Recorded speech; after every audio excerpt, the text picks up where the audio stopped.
तू ही तू नजर आए बाबा मेरे संसार में। जी करता है बाबा मैं खोया रहूं तेरे प्यार में।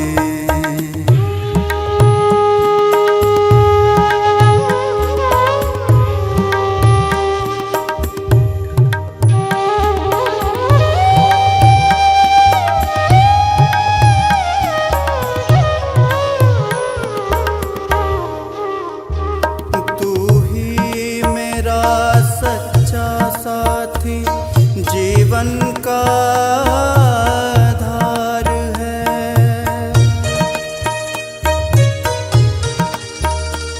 तू ही मेरा सच्चा साथी, जीवन का आधार है। कैसे कहूँ मैं ओ बाबा मुझे तुमसे कितना प्यार है। कैसे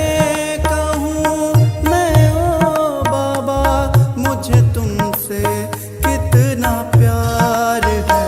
बसे हो मेरे नैनों में श्वासों के तार तार में।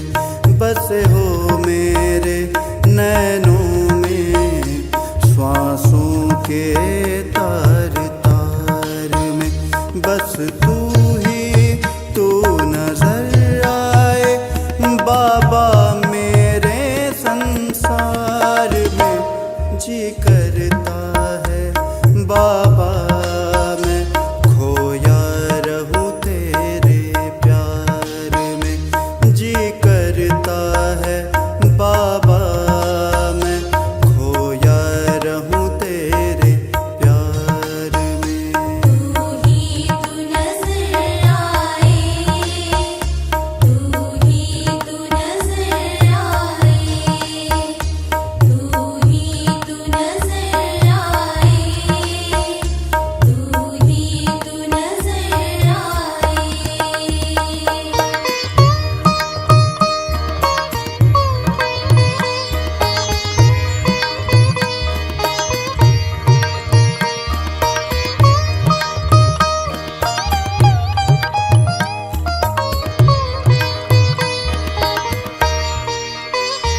रह ना पाऊं बिन तेरे मैं, तू ही जीवन दाता है।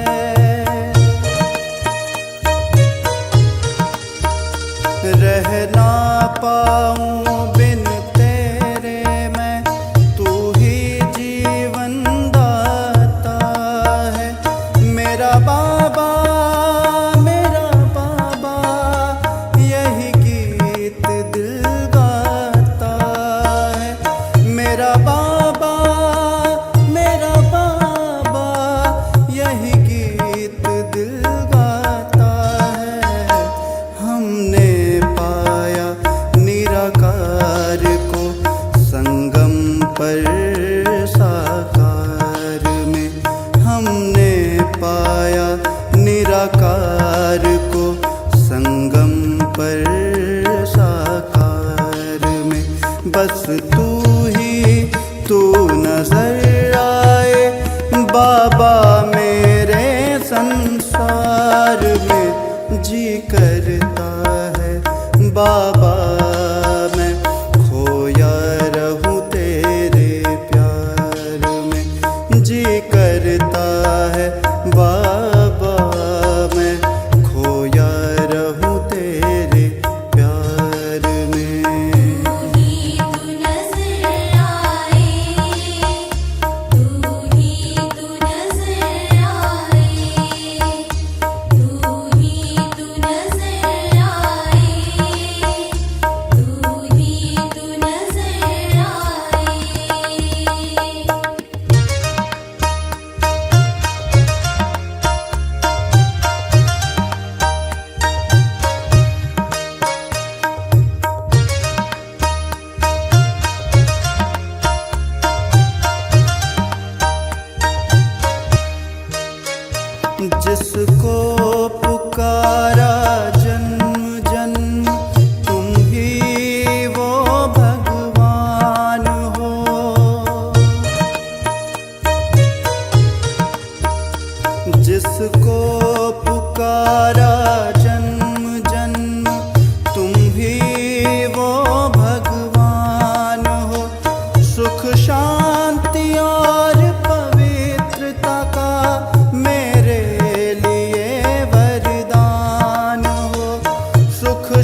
शरती बाबा का वरदान तेरा प्यार में लवली मन मना भव का मंत्र यंत्र को काम में लगाओ काम में लगाना तो आता है ना।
शांति। 3S drill. 1 शिव बाबा, 2 सेल्फ,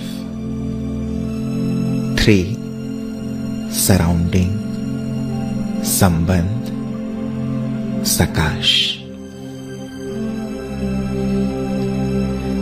10 सेकेंड परम धाम में शिव बाबा को देखेंगे, फिर 10 सेकेंड स्वयं को आत्मा देखेंगे, फिर संबंध संपर्क में आने वाले को आत्मा देखकर बात करेंगे, व्यवहार करेंगे। कभी सबको आत्मा देखते हुए सकाश देंगे।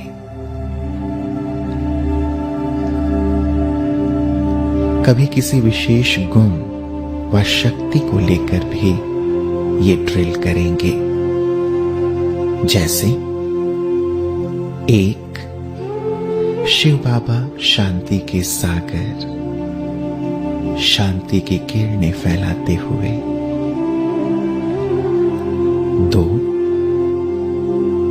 मैं आत्मा उनकी शांति की किरणों को स्वयं में समाते हुए। 3 संपर्क में आने वाली आत्मा को शांति की किरणें देंगे और पूरे भूमंडल की आत्माओं को भी शांति की तरंगें प्रदान करेंगे।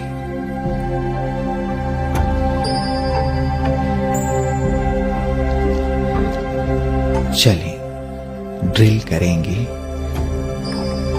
संकल्प करते ही बुद्धि रूपी नेत्र एकाग्र हो जाए। 1 परम धाम में महाज्योति बाबा।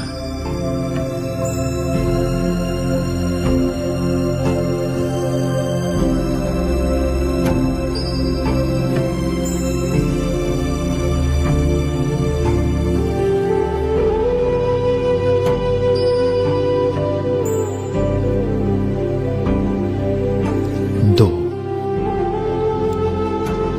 देह के अंदर मैं विदेही चैतन्य आत्मा ज्योति।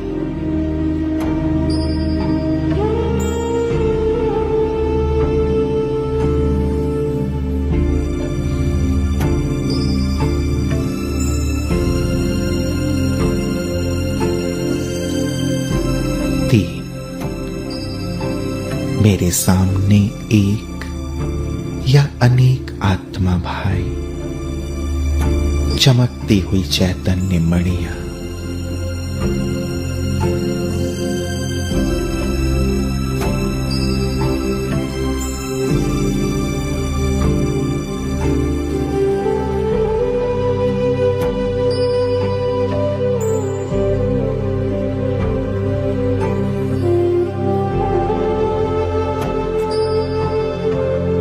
'फिर से अब एक गुण के साथ यही ड्रिल। 1 परम धाम में पवित्रता के सागर शिव बाबा, चारों ओर पवित्र किरणें फैलाते हुए।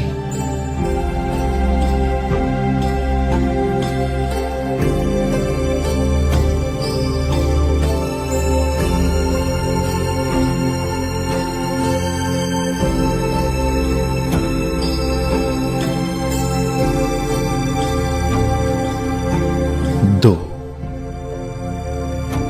भृकुटी तख्त पर मैं परम पवित्र आत्मा, पवित्रता के सागर बाबा की किरणें मुझ में समा रही है।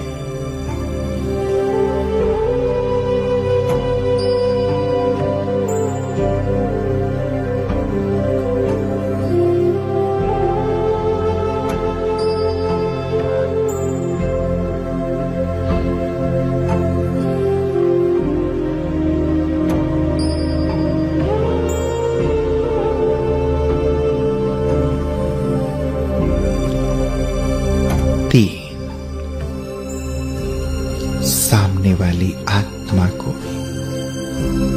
से ये पवित्र किरणें मिल रही है।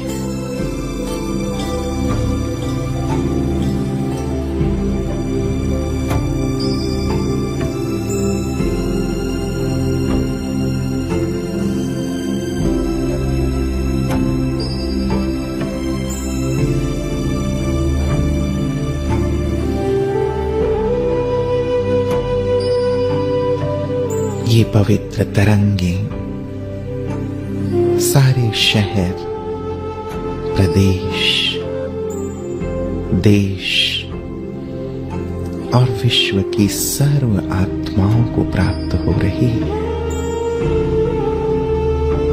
सभी आत्माएं पावन हो रही है।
जो ज्ञान गली में आए नहीं बाबा का ठिकाना, क्या जाने जो ज्ञान गली में आए नहीं बाबा का ठिकाना, क्या जाने जिसने मुरली रस पिया ही नहीं वो प्रभु महिमा को, क्या जाने जिसने मुरली रस पिया ही नहीं वो प्रभु महिमा को, क्या जाने जो ज्ञान गली में आए नहीं। जो मेरा मेरा करता रहे मन प्रभु चिंतन से दूर रहे, कोई कितना भी चाहे ज्ञानी कहे भगवान को पाना, क्या जाने कोई कितना भी चाहे ज्ञानी कहे भगवान को पाना, क्या जाने जो ज्ञान गली में आए नहीं वो दुनिया पुरानी, क्या जाने जो ज्ञान गली में आए नहीं। जो बाबा के संग बैठा ही नहीं वो जाने होता योगी क्या, हम तो हैं दीवाने बाबा के संसार बेगाना, क्या जाने हम तो हैं दीवाने बाबा के संसार बेगाना, क्या जाने जो ज्ञान गली में आए नहीं वो ध्यान लगाना, क्या जाने जो ज्ञान गली में आए नहीं। ये दुनिया गोरख धंधा है, सब जग माया में अंधा है, जिस बंदे ने प्रभु को देखा नहीं वो रूप बताना, क्या जाने जिस बंदे ने प्रभु को देखा नहीं वो रूप बताना, क्या जाने जो ज्ञान गली में आ नहीं वो ज्ञान खजाना, क्या जाने जिसने मुरली रस पिया ही नहीं वो प्रभु महिमा को, क्या जाने जो ज्ञान गली में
असुर हंस रहे तो सदा विजयी बनना। जहाँ भगवान साथ है वहाँ विजयी बनना क्या मुश्किल। विजय आपका जन्म सिद्ध अधिकार है। सिर्फ मेरा बाबा का तो विजयी है, इसलिए सदा विजयी बनना।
अरे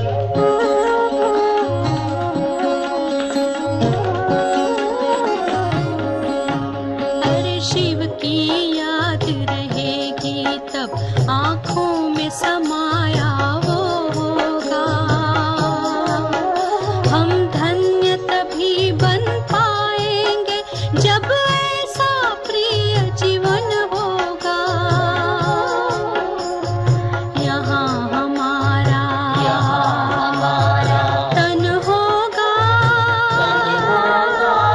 वहाँ हमारा मन होगा।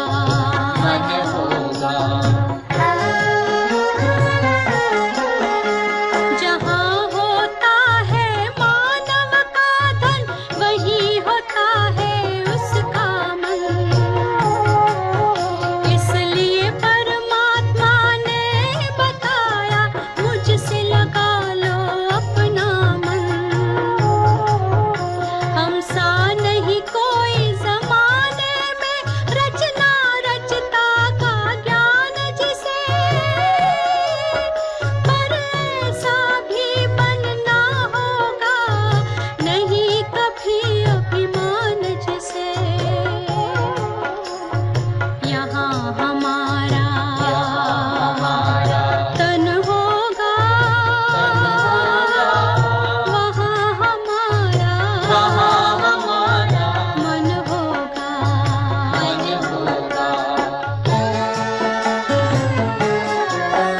ये दुनिया तो मायावी है, माया से भला कैसी यारी।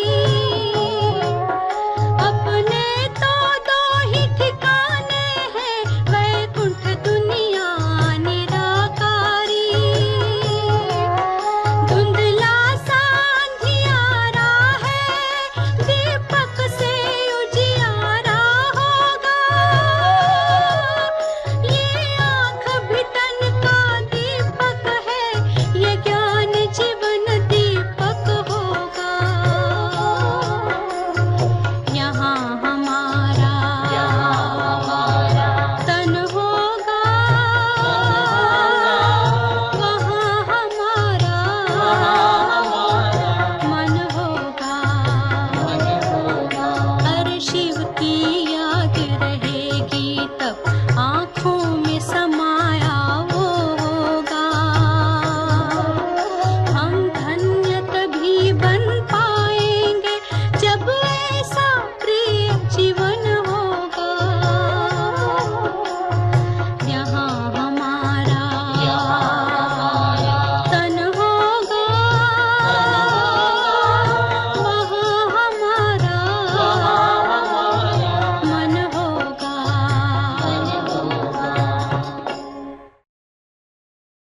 मामा हमारी अपने स्कूल टाइम में काफ़ी फैशनेबल होती थी, और पिता ज्वेलर होने के कारण और बहन टेलर मास्टर थी, इसलिए बड़े अच्छे अच्छे ज्वेल्स कानों में बुंदे और ज्वेलरी पहनती थी, और बड़े अच्छे से अच्छे डिज़ाइन के कपड़ा पहनती थी।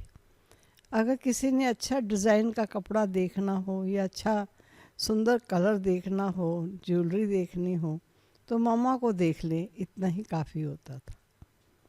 मम्मा थी बहुत स्मार्ट और सुंदर थी, स्वभाव की बड़ी मधुर थी, लेकिन सबसे सहज में ही हिलमिल नहीं जाती थी। अपनी गंभीरवत स्थिति में सदा रहती थी। नृत्य कला में बहुत परफेक्ट थी, गायन कला में बहुत परफेक्ट थी। पहले शहर के दायरे छोटे होने के कारण हर एक को बड़ी सुविधाजनक स्थिति से जान सकता था, सबको बहुत सहज जान लेते थे। मम्मा का ऐसा भी प्रसिद्ध था कि जब वो स्कूल में कभी गीत गाती या नृत्य देती तो सभी लोग आस पास वाले, उस एरिया वाले भी मम्मा के गीत को सुनने और उनके नृत्य को निहारने के लिए वहाँ पहुँच जाते थे। तो मम्मा स्कूल में काफ़ी सौंदर्य के कारण कहें, सुंदर ज्वेलरी के कारण कहें, सुंदर कपड़ों के कारण कहें, और अपनी योग्यता के कारण भी वो बहुत योग्य थी, सुशिक्षित थी, योग्य थी। पढ़ाई लिखाई में बहुत आगे थी। तो इस कारण सभी उनसे अपनी मित्रता बनाना चाहते थे, लेकिन वो थोड़ा ऑफिशियल और गंभीर रहती थी। लेकिन एक ऐसा भी समय आया, क्योंकि मम्मा वैसे कोई धार्मिक रूढ़ियों वाली या धार्मिक रुचि वाली ऐसी नहीं थी। मम्मा के माता के जीवन में एक गम आया जब उनके पति ने शरीर छोड़ा, और उनके बहन के जीवन में भी गम आया जो उनके पति ने और पुत्र ने शरीर छोड़ा। तो मम्मा की लौकिक बहन और मम्मा की लौकिक मम्मी, मम्मा की लौकिक मौसी और मम्मा की लौकिक मम्मी, दोनों किसी ने कहा कि अगर आपको शांति लेनी है तो आप दादा के सत्संग में जाओ, क्योंकि दोनों बहुत रोती रहती थी। और सिंध का फैशन था कि जब किसी का पति शरीर छोड़ जाए तो बहुत लंबे समय तक उसे काले से कपड़े पहनने, तेल से सने हुए सिर बाल बनाए रखना, कुछ इस प्रकार की प्रथा थी और दुखी रहती थी बहुत। तो किसी ने कहा कि आप दादा के सत्संग में जाओ, आपको जरूर शांति मिलेगी। तो इन लौकिक मम्मी और मौसी दोनों बाबा के सत्संग में गई। उन्हें बहुत अच्छा लगा, जीवन में खुशी आने लगी। नेचुरली है, जो कोई चीज़ प्राप्त होती है तो हर मनुष्य का पहला ख्याल अपने बच्चों पर आता है कि मेरे बच्चे भी अगर ऐसी चीज़ ले लें तो कितना अच्छा है। तो मामा की लौकिक मम्मी और मौसी ने कहा कि किसी तरह राधा भी अगर दादा के सत्संग में चले तो कितना अच्छा है। लेकिन राधा की कोई धार्मिक इतनी रुचि ना होने के कारण वो कोई धार्मिक आकर्षण में आकर्षित नहीं हो सकती थी। तो मम्मा की लौकिक माँ और मौसी ने एक बार कहा कि राधा, दादा हमको ज्ञान बहुत अच्छा सुनाता है, लेकिन घर आने पर हम भूल जाते हैं। क्या ना अच्छा हो कि आप हमारे साथ चलो और बाबा जो सुनाता है वो आप नोट करो और घर में आके हमें याद दिलाओ। मम्मा के अंदर बड़ों के प्रति सत्कार, आज्ञा पालक, ये संस्कार बचपन से ही थे। मम्मा ने माँ मौसी को मना नहीं किया, सेकंड डे उनके साथ चली। बाबा जबकि इनको जानते थे, क्योंकि उसी समय उस स्थान पर रहने वाली थी, परंतु जब वो सत्संग में अपनी मौसी और माँ के साथ गई तो बाबा के महावाक्य बड़े ध्यान से सुनती थी, क्योंकि उसे मालूम था कि नोट करके मुझे घर में आके अपनी माँ और मौसी को ये बात रिपीट करनी। अब एक बच्ची नहीं आए और बड़े ध्यान से बात को सुने तो स्वाभाविक है सुनाने वाले का भी उसकी तरफ अटेंशन आता है। तो बाबा का भी उसके प्रति अटेंशन बना रहा। दूसरे ही दिन बाबा ने राधा को बुलाया और बुलाकर कहा, राधे, बाबा कंपोज करना गीत को जानता है, लेकिन गीत गाना नहीं जानता है। अगर आपको मैं कंपोज करके दूं और आप गाओ तो क्या ऐसा हो सकता है? जैसे मैंने आपको बताया, मम्मा का एक गुण था कि बड़ों की आज्ञा पालक को जी हाँ करना। उसने फौरन कहा, जी बाबा। तो बाबा उनको गीत कंपोज करके देते, लिख कर देते और मम्मा उस गीत को गाती। लेकिन गाने से पूर्व बाबा पर्सनली उसको गीत का एक एक शब्द का अर्थ बताते, किस गीत के शब्दों के अर्थ क्या है और ये किस भाव से गीत बनाया गया है। क्योंकि गाने वाला गीतों को जब उसी भाव से बोलता है तो दूसरे के हृदय में जाकर स्पर्श करता है। तो जो मामा को गीत के भाव का और गीतों के अर्थ का पता चलता तो मामा वो गीत गाती, सभी का मन जीत लेती। मामा यहाँ पर भी सब में काफ़ी विख्यात हो गई। और जब शहर में पता चलता कि आजकल राधा दादा के सत्संग में गीत गाती है, तो कई लोग गीत सुनने के बहाने भी सत्संग में आ जाते थे। कुछ ही दिन अभी हुए थे कि बाबा ने राधा से पूछा, क्योंकि अब वो जवान देखने में आती थी, चाहे 16 वर्ष की थी, लेकिन पहले छोटे ही बच्चों की शादियां की जाती थी, शादी योग्य थी। तो बाबा ने पूछा, बच्ची तुम पैंट वाले को वरना चाहती हो या पीतंबर वाले को वरना चाहती हो? किसको तुम वरना चाहती हो? 24 घंटे में मुझे उत्तर देना। मामा ने 24 घंटे तो दूर रहा, तुरंत बाबा को उत्तर दिया, मुझे पीतंबर वाले को वरना है, अर्थात श्री कृष्ण को अपना बनाना है। उस समय यही ज्ञान था कि भगवान श्री कृष्ण है। तो मामा ने निर्णय लेने में समय नहीं लगाया, और सचमुच इस निर्णय ने मम्मा के निश्चय को कितना बढ़ाया। मैं जहाँ तक अपनी दादियों के अनुभवों को सुनती हूँ या जीवन गाथाओं को सुनती हूँ, तो ऐसा प्रतीत होता है कि निश्चय किसको कहा जाता है, ये हमारी मामा में नंबर 1 निश्चय था, जिसने कदम कदम पर बाबा को फॉलो किया। एक बार बाबा को पहचान लेने पर कभी मन मत नहीं चलाई। और आप समझ सकते हैं, जो श्रीमत का पालन कर कदम कदम उस पालन के आधार से चलता है, उसका समय, श्वास और संकल्प कितने बच जाते हैं। तो मम्मा पहले ही गंभीर थी और काफ़ी गंभीर हो गई कि अब मम्मा को सोचना नहीं, बाबा जो सोच देगा वही मम्मा ने करना है। हम सबको मालूम है कि बाबा 2:30 पौने 3 बजे उठ जाते थे। मम्मा ने किसी बहन भाई को नहीं देखा, उनको फॉलो नहीं किया, लेकिन सीधे बाबा को ही फॉलो किया। बाबा के समान मम्मा भी 2-2:30 बजे उठ जाती और बाबा की याद में बैठती थी। कितनी इस आत्मा ने कमाई की होगी। जब सिंध, हैदराबाद अथवा कराची में बाबा अलग रहते थे, बच्चे अलग रहते थे। एक समय निश्चित होता था जब बाबा बच्चों को बुलाता था और महावाक्य उच्चारण करता था। वो रात का समय होता था।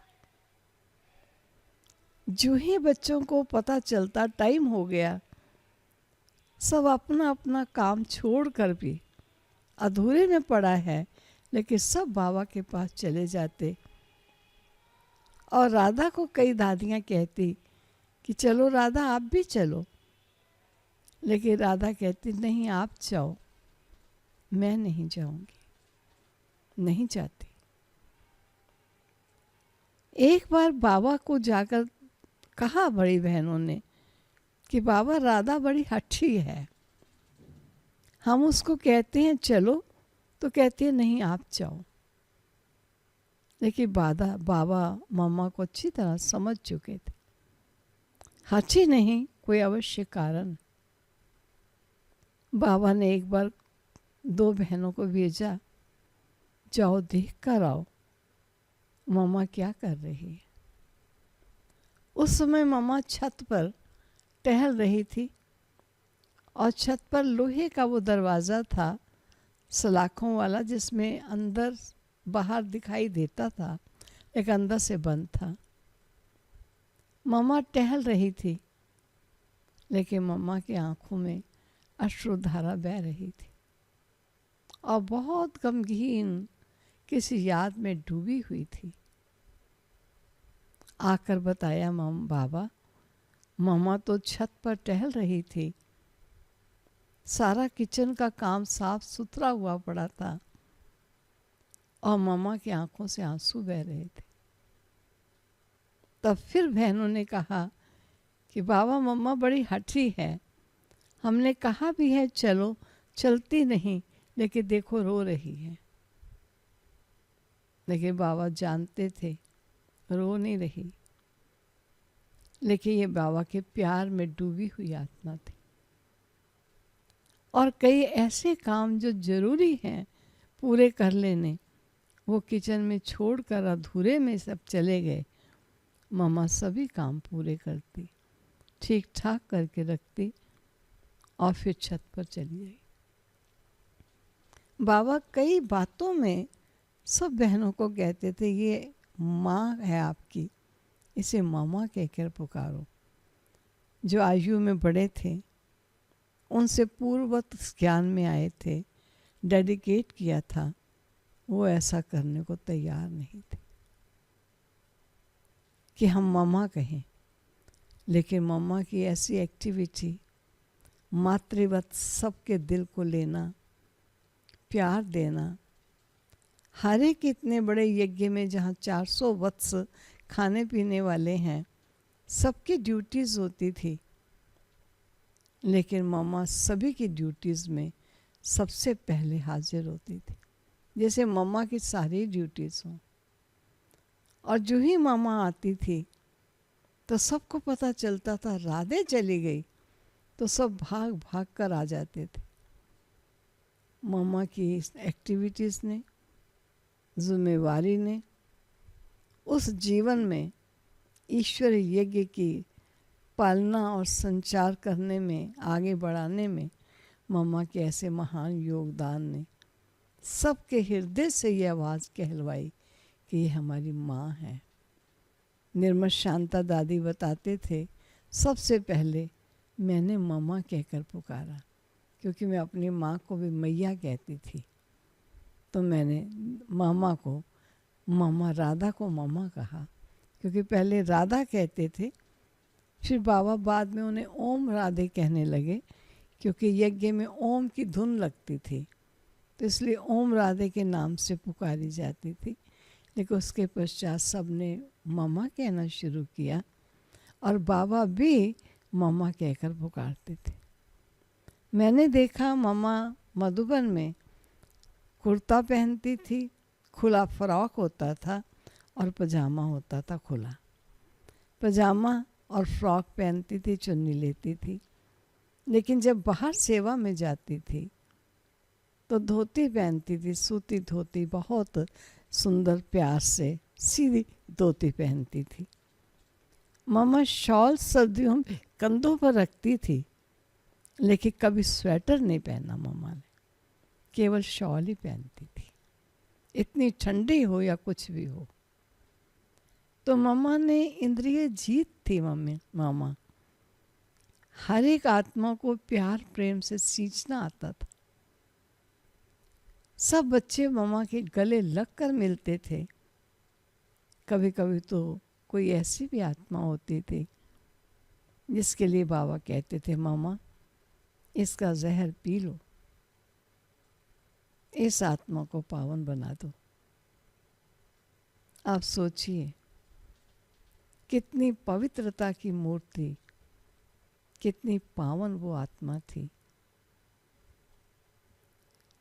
मुझे याद है उस समय का, जब मामा नावल्टी में, दिल्ली में एक ऐसी धर्मशाला में आप ठहरी आकर, बहुत साधारण सी धर्मशाला थी, और किसी बंदेली के पति ने उनको निमंत्रण दिया था, जिस निमंत्रण को टाल नहीं सकती थी, और मामा वहाँ आकर ठहरी। हम मामा से रात को, दोपहर को मिलने जाते। कभी ये नहीं मैंने पता किया कि मामा स्नान कहाँ करती होगी, मामा का वॉशरूम कैसा होगा, मामा की किचन कैसी होगी। बहुत साधारण जीवन मामा ने जिया। जहाँ बाबा ने मामा को जाने को कहा, मामा ने कभी इतराज नहीं किया। एक बार कानपुर की घटना में सुन रही थी कि बहुत आर्य समाजी लोग ब्रह्मा कुमारीज के अगेंस्ट बहुत आवाज़ फैलाने लगे। और वो क्रिश्चियन कहकर पुकारते थे। आप हमारे साथ शास्त्रवाद करो, ऐसा चैलेंज करते थे। कहीं भी कार्यक्रम होने नहीं देते थे। एक बार बाबा ने कहा, मामा आप कानपुर जाओ, आप भाषण करो। मामा बाबा की आज्ञा को कभी टाल नहीं सकती। जी बाबा ही उन्होंने कहा। जब मामा वहाँ आ रही थी तो एक बहुत बड़े हॉल में प्रोग्राम रखा, लेकिन सभी का मन थरथरा रहा था कि मातेश्वरी जी कानपुर में आ रही हैं, और अगर ऐसे वैसे लोगों ने उपद्रव मचाया या बीच में क्वेश्चन पूछे तो हम क्या करेंगे। परंतु उनका मुख तो बंद किया नहीं जा सकता था। और मामा तो आ रही हैं, बाबा भेज रहे हैं। प्रोग्राम बड़े हॉल में रखा गया और वहाँ के वकील थे त्रिलोक चंद, उनका नाम था।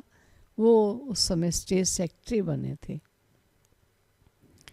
उन्होंने देखा कि सभा में कुछ बाहर के लोग, अपने लोग भी थे, और लगभग आधे से ज़्यादा वो लोग थे जो आर्य समाजी लोगों ने इकट्ठे किए थे, ताकि हम शास्त्रवाद इनसे करेंगे और इनके कार्यक्रम को सफल नहीं होने देंगे। अब मन तो घबरा रहा था, परंतु जो भी होगा, बाबा ने मामा को भेजा है, मामा का सत्कार होना चाहिए, ये सबके मन की श्रेष्ठ भावना थी। शोर मचा हुआ था हाल में। इतने में मामा पीछे के दरवाजे से अंदर आए और कैसे एक देवी स्वरूपा बड़े धीमे से कदमों से आगे चल रही है। जब कुछ की नज़र मम्मा के ऊपर पड़ी तो आपस में आवाज़ कर दी कि आज हम कुछ बोलेंगे नहीं, आज इनकी मातेश्वरी का केवल मात्र हम सुनेंगे कि ये क्या बोलती हैं।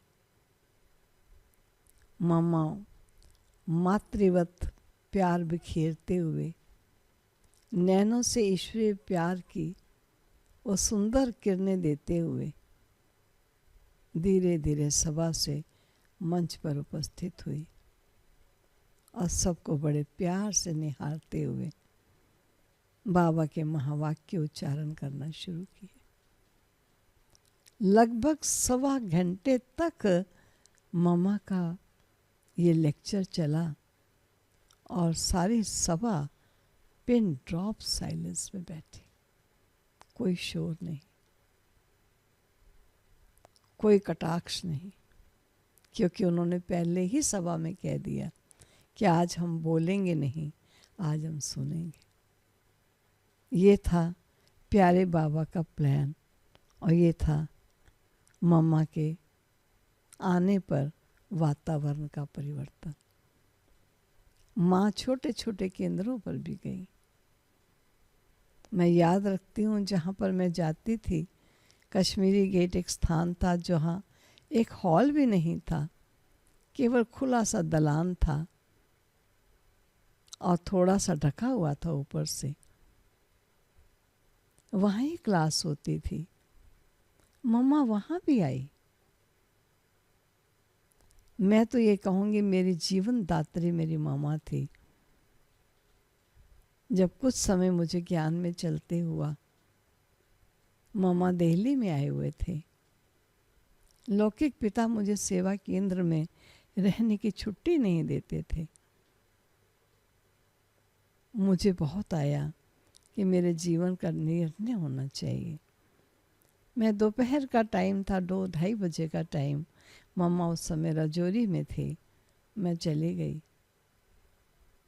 और मैंने जाकर राजौरी या कीर्ति नगर, मुझे पूरा ख्याल नहीं है, दीदी बड़ी ने कहा भी मम्मा थोड़ा रेस्ट कर रहे हैं, अपने साथ कहा लेट जाओ मेरे साथ, आप भी थोड़ा रेस्ट कर लो, जब मम्मा उठेगी तो मिलना। जब मामा उठी तो मैं मामा के पास गई। मामा ने बड़े प्यार से मेरी भुजा को पुचकारते हुए मेरी तरफ निहारा। मेरे आंखों से आंसू थे। मैंने कहा मामा आपको मेरे जीवन का फैसला करना होगा। मामा ने कहा क्या फैसला? मैंने कहा पिता सेवा केंद्र पर नहीं रहने की अनुमति देते और मुझे सेवा केंद्र में रहकर अपना जीवन यापन करना है। मैं बाबा की बनकर रहना चाहती हूँ। मामा ने कहा ठीक है, मैं नंदा जी, उनकी कास्ट थी, मैं नंदा जी से बात करूँगी। और सचमुच मामा ने जब उनसे बात की, कितनी युक्ति से की। मामा ने कहा नंदा जी आपने हमारी चक्रधारी का क्या सोचा है? पिता ने फौरन बोला कि मामा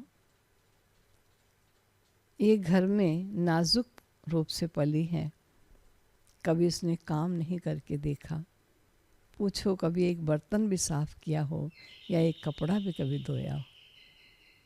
ये सेवा केंद्र में नहीं चल सकती हैं, वहाँ सब काम भी करना पड़ता है और हर एक से एडजस्ट होकर रहना होता है, इसलिए मैं नहीं समझता कि चल सकेगी। मामा ने कहा बिल्कुल ठीक आप कह रहे हो, लेकिन मैं ऐसा समझती हूँ, मैं बताऊँ? कहा बताएं। कहा मैं समझती हूँ 4 सप्ताह के लिए आप इन्हें सेंटर पर छोड़िए, ये स्वयं को भी देखें कि मैं चल सकती हूँ कि नहीं, हम भी देखें कि चल सकती हैं कि नहीं, और आप भी देखें कि चल सकती हैं कि नहीं। उसके पश्चात ही निर्णय लिया जा सकता है। पिताजी बड़ों का सम्मान होने के कारण चुप रहे, कुछ बोले नहीं। और मैं कहती हूँ कि ये मामा के बोल जिन्होंने मुझे मेरे जीवन को सफल होने में, प्रभु का बनने में बहुत बड़ा योगदान दिया, वो 4 सप्ताह जो मेरे जीवन पर्यंत के सप्ताह बन गए, ये मामा की महानता थी। मैं मामा की एक बात और कहकर समाप्त करना चाहूँगी। मुझे याद आता है बाबा मामा का कितना सम्मान करते थे। मामा बाबा का बहुत सम्मान करते थे। अगर मामा महावाक्य बाबा से पूर्व मामा ही महावाक्य सुनाती थी, और जो ही बाबा आते मामा फौरन चुप हो जाती, एक शब्द भी आगे नहीं बोलती थी। एक बार की बात याद है कि मामा कहीं सेवा करके आ रही थी।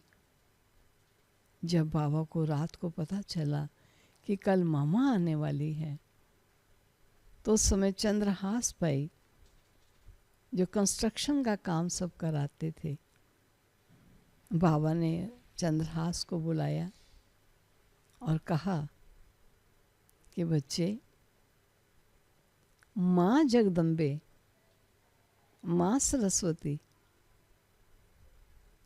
हजारों आत्माओं की सेवा करके कल पधार रही हैं, और आजकल वर्षा का सीजन है, अगर अचानक वर्षा हो जाए तो मम्मा की गाड़ी कहाँ खड़ी होगी और मम्मा भीग जाएगी। क्यों नहीं इस कमरे से लेकर के थोड़ा आगे तक एक शेड बना दी जाए, जहाँ पर मम्मा की गाड़ी खड़ी हो और मम्मा अंदर आए, ताकि मम्मा भीगे नहीं। भाई ने कहा बाबा, इस समय सब मजदूर मिस्त्री जा चुके हैं, इस समय ये शेड नहीं बन सकेगी। बाबा ने कहा नहीं बच्चे, माँ काली, माँ सरस्वती जगदम्बे आए और वो भीग जाए? नहीं, यहाँ शेड बनानी है, टेम्पोररी शेड बना दी जाए। बाबा ने उसी समय टीनें इकट्ठी कराई और बल्लियाँ इकट्ठी करा करके स्वयं पूरा समय खड़े रहे और टीन की शेड लगवा दी। और जब मामा की सुबह कार आई तो मामा कार से उतरते ही भीगी नहीं, लेकिन उस टीन शेड की बनी हुई उस छत के नीचे मामा की गाड़ी खड़ी हुई और मामा कार से निकले। तो मम्मा के प्रति बाबा का बहुत सम्मान था। स्वयं कभी बाबा एक फूल भी स्वीकार नहीं करते थे। लेकिन जब दिल्ली में मम्मा एक बार आई, तब दिवाली का समय नज़दीक था। मम्मा ने कहा, मम्मा को खूब सजाना, मम्मा को खूब सजाना, बहुत रौनक करना। अरे माँ जगदम्बे तुम्हारे पास आई है, मम्मा को फूलों से सजा देना। दिल्ली के भाई बहनों ने मिलकर एक सुंदर सोने का, जहाँ लक्ष्मी की गिन्नी जैसी होती है, ऐसे लक्ष्मी बनी हुई थी। वो लक्ष्मी की गिन्नी का हार जो गले से लेकर पाँव तक लंबा था, वो बना करके मामा को पहनाया। तो बाबा हमेशा कहते थे बाबा नहीं फूल स्वीकार करेगा, क्योंकि शिव बाबा पुराने तन में आया, वो कुछ नहीं लेता है, तो ये साकार नहीं लेगा। लेकिन मम्मा को ज़रूर सजाओ, मम्मा की खातिरी करो, मम्मा को ऐसे सत्कार दो, रिगार्ड दो, बहुत मम्मा का सम्मान कराता।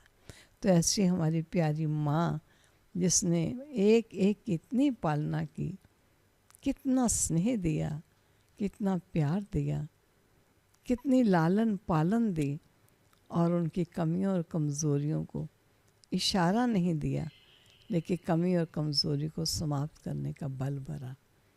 ऐसी थी हमारी प्यारी माँ, जिस माँ के विषय में सुनाने लगो तो दिल चाहता है सुनाते ही चले जाओ, पर मुझे इतना ही मैंने कहा था, थोड़ी देर बोलूँगी, तो मैं आपको थोड़ा मामा के विषय में सुनाया। ओम शांति, ओम शांति।